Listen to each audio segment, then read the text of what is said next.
Lunch box ಸಾಗ ಈ YouTube ಚಾನಲ್ಗೆ ನಿಮಗೆಲ್ಲರಿಗೂ ಸ್ವಾಗತ. Thank you so much for all the support you guys are giving us.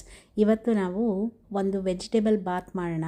Vegetable Baat ಮಾಡೋದು ಹೇಗೆ ಅಂತ ನೋಡೋಣ ಬನ್ನಿ. ಒಂದು 3 ಸ್ಪೂನಷ್ಟು ಎಣ್ಣೆ ಹಾಕಿ, ಎಣ್ಣೆ ಕಾದ್ಮೇಲೆ ಅದಕ್ಕೆ ಸಾಸಿವೆ ಜೊತೆ ಒಂದು ಕೈ ಹಿಡಿಯಷ್ಟು ಕಡಲೆಕಾಯಿ ಬೀಜ, ಒಂದು ದೊಡ್ಡ ಸ್ಪೂನಷ್ಟು ಕಡಲೆಬೇಳೆ, ಒಂದು ದೊಡ್ಡ ಸ್ಪೂನಷ್ಟು ಉದ್ದಿನಬೇಳೆ, ಇದಿಷ್ಟು ಹಾಕಿ ಸ್ವಲ್ಪ ಕೈ ಆಡ್ತಾ ಇರಿ. ಚೆನ್ನಾಗಿ ರೋಸ್ಟ್ ಆಗಿದೆ ಅಂತ ಗೊತ್ತಾದಮೇಲೆ ನೆಕ್ಸ್ಟು ನಾವು ಇದಕ್ಕೆ ಸ್ವಲ್ಪ ಒಗ್ಗರಣೆ ಪದಾರ್ಥ ಅಂದರೆ ಕರಿಬೇವಿನ ಸೊಪ್ಪು, ಮೆಣಸಿನ್ಕಾಯಿ, ಬೆಳ್ಳುಳ್ಳಿ ಹಾಕ್ತೀನಿ. ಯಾಕಂದರೆ ಅದು ರೋಸ್ಟೆಡ್ ಫ್ಲೇವರ್ ನನ್ನ ಮಕ್ಕಳಿಗೆ ಇಷ್ಟ. ಯಾರ್ಯಾರು ಬೆಳ್ಳುಳ್ಳಿ ತಿನ್ನಲ್ವೋ ಅವರು ಇದನ್ನು ಅವಾಯ್ಡ್ ಮಾಡ್ಕೊಳ್ಬೋದು. ಅದೆಲ್ಲ ನಮಗೆ ಅದು ರೋಸ್ಟ್ ಆಗಿದೆ ಚೆನ್ನಾಗಿ ಅಂತ ಗೊತ್ತಾದಮೇಲೆ ಇಲ್ಲಿ ನಾನು ತೊಗೊಂಡಿರೋವಂಥ ತರಕಾರಿ ಬಂದು ಕ್ಯಾಪ್ಸಿಕಮ್ಮು, ಈರುಳ್ಳಿ ಮತ್ತು ಟೊಮ್ಯಾಟೊ. ಫಸ್ಟ್ ಈರುಳ್ಳಿ ಹಾಕ್ತೀನಿ ನಾನಿಲ್ಲಿ. ಈರುಳ್ಳಿ ಹಾಕಿ 1 ನಿಮಿಷದಷ್ಟೊತ್ತಿಗೆ ಅದು ಟ್ರಾನ್ಸ್ಲೂಸೆಂಟ್ ಆಗಿಬಿಡುತ್ತೆ. ಸಾಮಾನ್ಯವಾಗಿ ಸಣ್ಣದಾಗಿ ಹೆಚ್ಕೊಳ್ತೀನಿ, ಬಟ್ ಇದು ಬಾತ್ ಆಗಿರೋದ್ರಿಂದ ನಮಗೆ ಬಾಯಿಗೆ ಸ್ವಲ್ಪ ಕ್ರಂಚಿನೆಸ್ ಬಂದರೆ ತುಂಬ ಚೆನ್ನಾಗಿರುತ್ತೆ. ಹಾಗಾಗಿ ನಾನು ಸ್ವಲ್ಪ ದಪ್ಪ ಕ್ಯೂಬ್ ಕಟ್ಟಿಂಗ್ ಅಂತಾರೆ ಇದನ್ನು, ಅದು ಮಾಡ್ಕೊಂಡಿದ್ದೀನಿ. ಎರಡಕ್ಕೂ ಅಷ್ಟೇ, ಕ್ಯಾಪ್ಸಿಕಮ್ಮು ಮತ್ತು ಆನಿಯನ್ನು. ಕ್ಯಾಪ್ಸಿಕಮ್ಮೂ ಅಷ್ಟೇ ಬೇಗ ಬೆಂದುಬಿಡುತ್ತೆ. ಸ್ವಲ್ಪ ಹೊತ್ತು ನೀವು ಕೈ ಆಡಿದ್ರೆ ಸಾಕು. ಇದಾದಮೇಲೆ ಇದಕ್ಕೆ ಉಪ್ಪು ಹಾಕಿದ್ದೀನಿ ನಾನು, ರುಚಿಗೆ ತಕ್ಕಷ್ಟು ಉಪ್ಪು. ನಾನು ಬೇರೆ ಯಾವುದಕ್ಕೂ ಉಪ್ಪು ಹಾಕಿಲ್ಲದೆ ಇರೋದ್ರಿಂದ, ಅಂದರೆ ಇವಾಗ ನಾವು ಸಾರೆಲ್ಲ ಮಾಡಬೇಕಾದ್ರೆ ಮಸಾಲೆ ಪದಾರ್ಥ ಅದು ಸಪ್ರೇಟಾಗಿ ರುಬ್ಕೋತೀವಿ, ತರಕಾರಿ ಬೇಯಿಸೋವಾಗ ಉಪ್ಪು ಹಾಕ್ತೀವಲ್ಲ, ಬಟ್ ಇಲ್ಲಿ ಫಸ್ಟ್ ಟೈಮ್ ಉಪ್ಪು ಹಾಕ್ತಾಯಿದ್ದೀವಿ. ಸೊ ಎಷ್ಟು ಬೇಕೋ ಅಷ್ಟು ಸ್ವಲ್ಪ ಹಾಕ್ಕೊಂಡು ತರಕಾರಿ ಎಲ್ಲ ಚೆನ್ನಾಗಿ ಇದೇ ಥರ ಚೆನ್ನಾಗಿ ಉಪ್ಪೆಲ್ಲ ಮಿಕ್ಸ್ ಆಗೋ ಥರ ಅದನ್ನು ಬಾಡಿಸ್ತಾ ಇರಿ. ಎಲ್ಲ ಬಾಡಿಸಾದ್ಮೇಲೆ ಒಂದೇನು ನೀವು ನೋಡ್ಕೋಬೇಕು ಅಂದರೆ ಉದ್ದಿನಬೇಳೆ, ಕಡಲೆಬೇಳೆ ಮತ್ತು ಕಡಲೆಕಾಯಿ ಬೀಜ ಇದೆಯಲ್ಲ, ಅದೆಲ್ಲ ಸೀದೋಗಿಲ್ಲದೆ ಇರೋ ಥರ ನೋಡ್ಕೊಳ್ಳಿ. ಸೀದೋಗಿಬಿಟ್ರೆ ಟೇಸ್ಟ್ ಚೆನ್ನಾಗಿರಲ್ಲ. ಒಂದು 60 to 70% ಅಷ್ಟು ಈರುಳ್ಳಿ ಮತ್ತು ಕ್ಯಾಪ್ಸಿಕಮ್ ಬೆಂದಿದೆ ಅಂತ ಆದಮೇಲೆ ಅದಕ್ಕೆ ಸ್ವಲ್ಪ ಟೊಮ್ಯಾಟೊ ಹಾಕಿ. ಟೊಮ್ಯಾಟೊ ಇಷ್ಟ ಆಗಲ್ಲ ನನಗೆ ಬಾತಲ್ಲಿ ಅಂದರೆ ಸ್ವಲ್ಪ ಹುಣಸೆ ಹುಳಿ ಹಾಕ್ಬೋದು ನೀವು.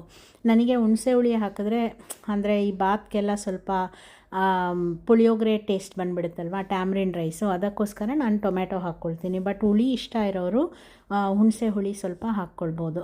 ಇದಾದಮೇಲೆ ನಾನು 2 ದೊಡ್ಡ ಸ್ಪೂನಷ್ಟು ಮನೇಲೇ ಮಾಡಿಟ್ಕೊಂಡಿರೋ ಅಂಥ ವಾಂಗಿಬಾತ್ ಮಸಾಲ.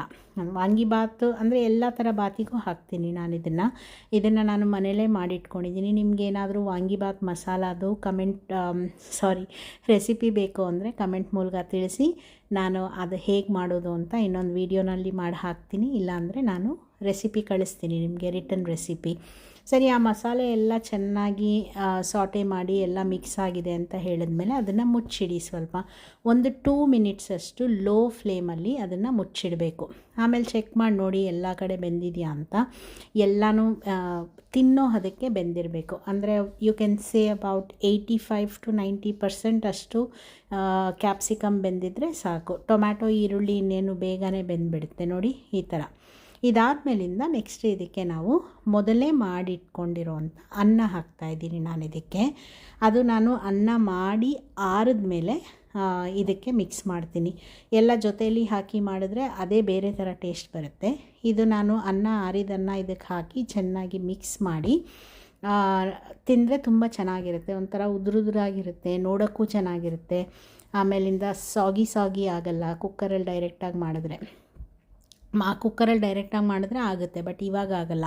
ಸೊ ಹಾಗಾಗಿ ನಾನು ಈ ಥರನೇ ಮಾಡಿ ಬಾತ್ ಕಲಿಸೋದು. ಎಷ್ಟು ಚೆನ್ನಾಗಿರುತ್ತೆ ಇದು ಅಂದರೆ ಮಕ್ಕಳದು ಟಿಫಿನ್ ಬಾಕ್ಸಿಗೆ ಹೇಳಿ ಮಾಡಿಸಿರೋ ಅಂಥ ರೆಸಿಪಿ ಇದು.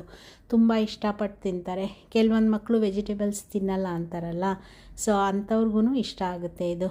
ಎಲ್ಲ ಚೆನ್ನಾಗಿ ಮಿಕ್ಸ್ ಮಾಡಿದ್ಮೇಲೆ ಸ್ವಲ್ಪ ಗಾರ್ನಿಷಿಂಗಿಗೆ ಕೊತ್ತಂಬರಿ ಸೊಪ್ಪು ಹಾಕಿ ಡೆಕೋರೇಟ್ ಮಾಡಿಬಿಟ್ರೆ ಆಯಿತು ಅಷ್ಟೇ. ನಿಮಗೆ ರುಚಿಯಾದ ತರಕಾರಿ ಹಾಕಿರುವಂತಹ ವೆಜಿಟೇಬಲ್ ಬಾತ್ ರೆಡಿ ಆಗುತ್ತೆ. ಐ ಹೋಪ್ ನಿಮಗೆಲ್ಲರಿಗೂ ಈ ವಿಡಿಯೋ ಇಷ್ಟ ಆಯಿತು ಅಂತ. ನೀವು ಲಂಚ್ ಬಾಕ್ಸ್ ಸಾಗಾಗೆ ಇದೇ ರೀತಿ ಸಪೋರ್ಟ್ ಮಾಡ್ತಾಯಿರಿ. ಇದೊಂದು ಹಂಬಲ್ ಬಿಗಿನಿಂಗ್ ಅಷ್ಟೇ. ನನಗೆ ಗೊತ್ತಿರೋ ರೆಸಿಪಿನ ನಾನು ನಮ್ಮಮ್ಮನಿಂದ, ನಮ್ಮ ಅತ್ತೆಯಿಂದ ಕಲ್ತಿರೋದನ್ನು ನಿಮ್ಮ ಜೊತೆ ಶೇರ್ ಮಾಡ್ತಾಯಿದ್ದೀನಿ. ನಿಮಗೆ ಇಷ್ಟ ಆದರೆ ಸಪೋರ್ಟ್ ಮಾಡಿ, ಜೊತೆಗೆ ಬೇರೆಯವರಿಗೆ ಶೇರ್ ಕೂಡ ಮಾಡಿ, ಆಯಿತಾ? ಥ್ಯಾಂಕ್ ಯು ಸೋ ಮಚ್ ಎಲ್ಲರಿಗೂ ವಾಚ್ ಮಾಡಿದ್ದಕ್ಕೆ. ಬಿಸಿಯಾದ ವೆಜಿಟೇಬಲ್ ಬಾತ್ ರೆಡಿ.